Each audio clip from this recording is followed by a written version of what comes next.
When you think about fashion, the first name that comes to mind is Zara. Zara is by far the biggest fashion retailer not just in India but around the world. But have you ever wondered about the reasons behind Zara's phenomenal rise?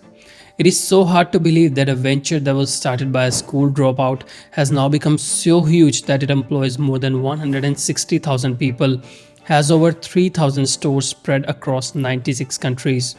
The most fascinating aspect of Zara's success is its impressive track record of maintaining profitability for 19 consecutive years without incurring any losses. But what makes Zara so special? What are the core philosophies that have turned Zara into a dominant force in the global fashion industry?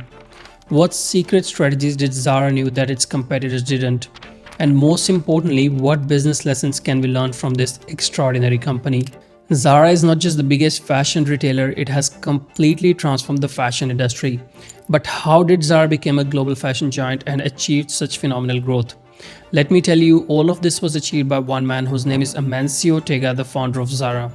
Amancio comes from a very poor family who didn't even have money for basic necessities like food and clothing.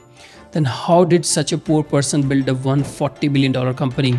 What secret formula did he knew that other fashion brands didn't? Today, I'm going to reveal all those secrets behind Zara's success, how Zara became the global fashion giant, and the key strategies that drove its substantial growth. Let's delve into the story of Zara, and along the way we will learn many valuable business lessons. If you haven't subscribed to the channel yet, I encourage you to do so. We have done many amazing case studies and have many more to come that will surely surprise you. With that, let's start the video.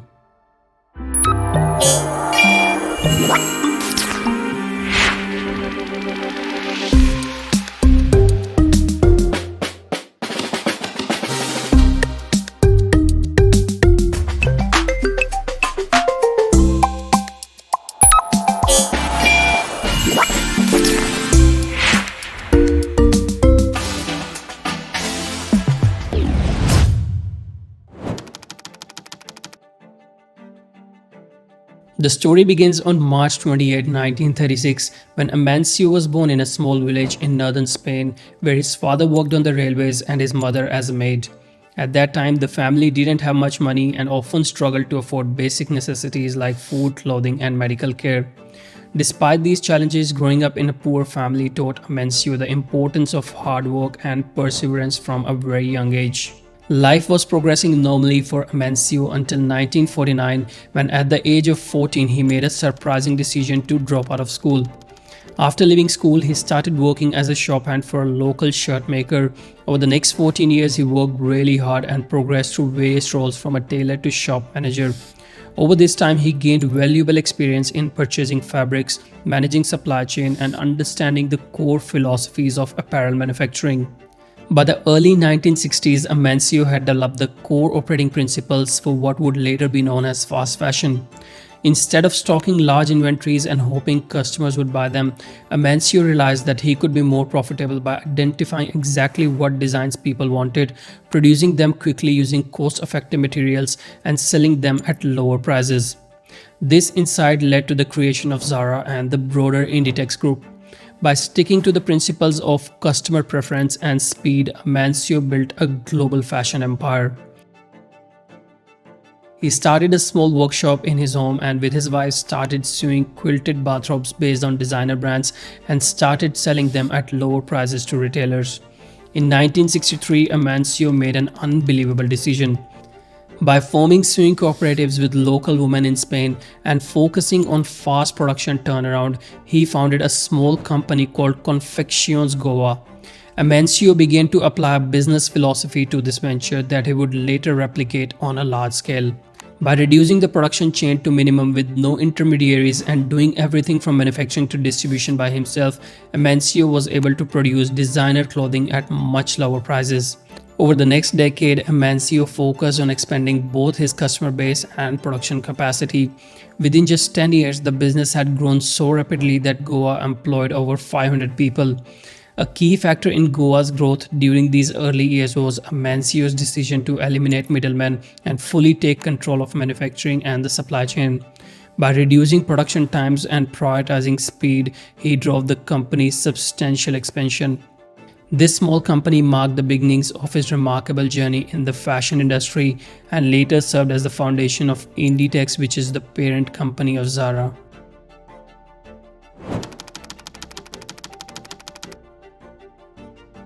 Now, let's uncover the secret strategies you have all been waiting for behind Zara's massive growth. See, to grow any company, the founder faces so many struggles. During these challenges, numerous strategies are tried, and amongst them, one often proves to be so successful that it transforms the company into a blockbuster. This was the case in Amancio's journey. Through his early experiences, Amancio made three very important observations that went on to change the fashion industry forever. And even today, Zara operates on the basis of these same strategies.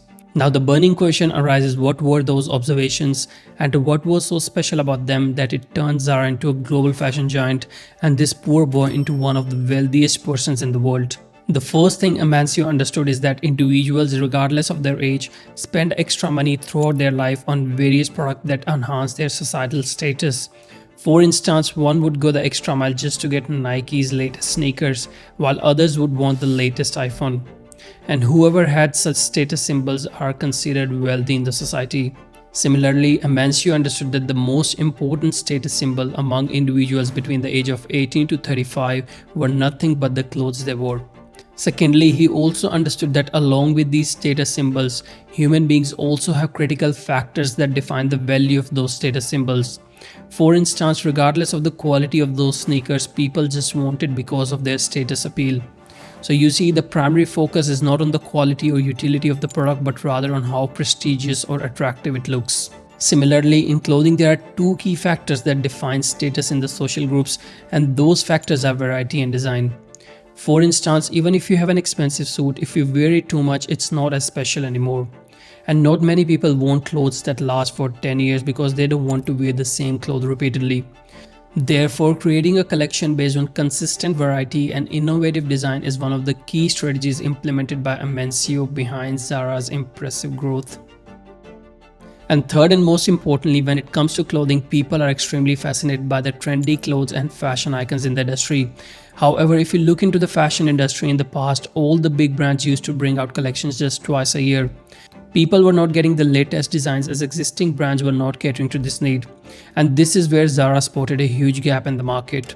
Clearly, there was an unfulfilled demand in the market. Therefore, using these three insights, Amancio built an incredibly responsive supply chain. Instead of buying high-quality clothes in large quantities, he would use medium-quality material to produce trendy, fashionable clothes in limited quantities as quickly as possible and sell them at lower prices.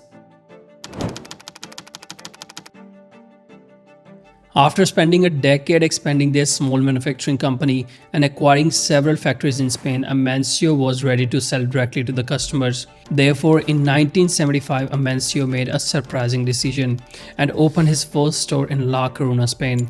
This marked the beginnings of his huge empire. Amancio started Zara with a vision to provide a variety of designs at the lowest prices possible.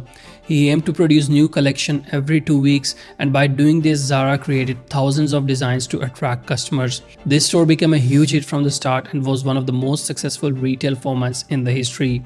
Over the next 10 years, Amancio took the business through a rapid series of expansion. In 1977, company's headquarters and Zara's first garment factory were established on the outskirts of La Coruña, Spain. He subsequently opened more stores in Spain and expanded Zara's presence throughout Europe. In 1985, as Amancio started preparing to launch Zara brand internationally, he officially incorporated Inditex as the parent company of Zara. Zara's international expansion was a calculated move by Amancio to completely transform the fashion industry with fast fashion throughout the world. In 1991, in addition to geographic expansion, Amancio began to expand Inditex's retail portfolio beyond the flagship Zara brand with the launch of Pull & Bear, which specialized in manufacturing and selling urban-style clothing and accessories. Later in the same year, Inditex acquired a 65% stake in Massimo Dutti brand, which specialized in premium clothing. In 1998, Amancio introduced another entirely new retail format targeting the young female market. Through these strategic acquisitions, Amancio's goal was to expand Inditex to such an extent that it caters to a wide range of audience, which would eventually increase Inditex's revenue and profitability. Amancio's strategy to focus on medium quality fashion clothing with a strong emphasis on design and variety became so successful that by the late 1990s, Zara had expanded globally, establishing itself as the market leader in the fashion industry. Amancio focused on customer preferences by researching trending designs and popular styles from luxury outlets. He would travel around the city to keep an eye on emerging fashion trends. As soon as a design gained popularity, he would immediately get his designers to create something similar and pass it on to the tailors. Simultaneously, he would negotiate with suppliers for discounts to keep costs low. This combination of rapid design adaptation and cost-effective sourcing ensured that new clothes were on display in the shortest time possible. This speed was so high that while a typical brand introduced new stock every 2 to 3 months, Zara introduced new designs every 2 weeks. And this strategy, ladies and gentlemen, gave Amancio Ortega 3 incredible advantages over the competition. Firstly, customers were extremely delighted to find trendy designs and a wide variety of clothing. See, any other brand, regardless of how fast they produce, cannot bring out new designs in less than 2 months. But Zara brings new designs every 2 weeks. On average, a typical brand produces 300 to 500 designs every year. Any guesses how many designs Zara brings? You'll be surprised to know that Zara produces more than 20,000 designs every year. This fast fashion model allowed Zara to quickly respond to market trends and customer demands, keeping inventory turnover the lowest in the industry. On top of that, the number of visitors to Zara stores skyrocketed because with new designs coming in every 2 weeks, it sparked curiosity among customers to such an extent that Zara stores have 3 to 4 times more visitors compared to other brands. Secondly, due to higher footfall and fast-moving products, Zara also had the superpower of discounting. Zara bridged the gap between trendy designs and affordability so efficiently that they offered trendy styles inspired by high-end designers at prices a wider audience can afford. Unlike traditional fashion brands with seasonal collections, Zara introduced new styles in smaller quantities and more frequently. This creates a sense of limited availability and fear of missing out for customers, which eventually encourages them to purchase items before they sell out. Thirdly, Zara has achieved the golden equation of balancing just-in-time production with just-in-case consumption. Now listen to this very carefully. There are 2 types of operations in supply chain management. In just-in-case mode of operation, the company focuses on keeping their inventory stocked up all the time. In this case, regardless of what the customers want, they will always be able to deliver the product immediately. But the major disadvantage of this strategy is that it leads to increased storage costs and the risk of dead stock and inventory obsolescence. Whereas in the just-in-time mode of operation, it is all about producing what is needed. So only after you place the order for a specific product, the production line will start manufacturing it. This way there is very less storage cost because the product moves very quickly out of the inventory and the supply chain becomes extremely efficient. Now here is the best part about Zara. Zara manufactures all its clothes using a just-in-time approach and pushes out new designs every 15 days.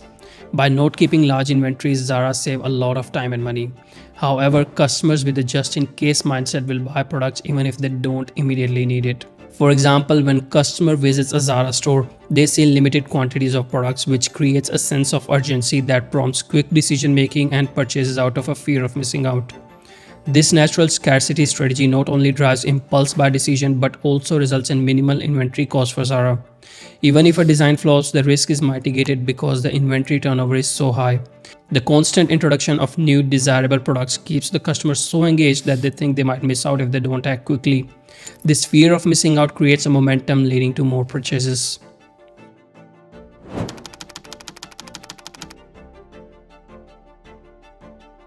Today, Zara produces more than 450 million items each year and is operating in more than 200 markets worldwide. The company employs over 160,000 employees, operates with more than 8,000 factories and 1,700 suppliers globally. While a typical brand offers 2,000 to 3,000 designs, Zara offers more than 20,000 designs in a single year. So Zara has the most designs. Every 15 days, Zara refreshes its stock. Where do you think people will go more often? Of course, to Zara. This extensive variety is the key reason why Zara is a $16 billion company with over 3,000 stores spread across 96 countries. Zara's incredibly responsive supply chain is the key reason for its profitability and substantial growth.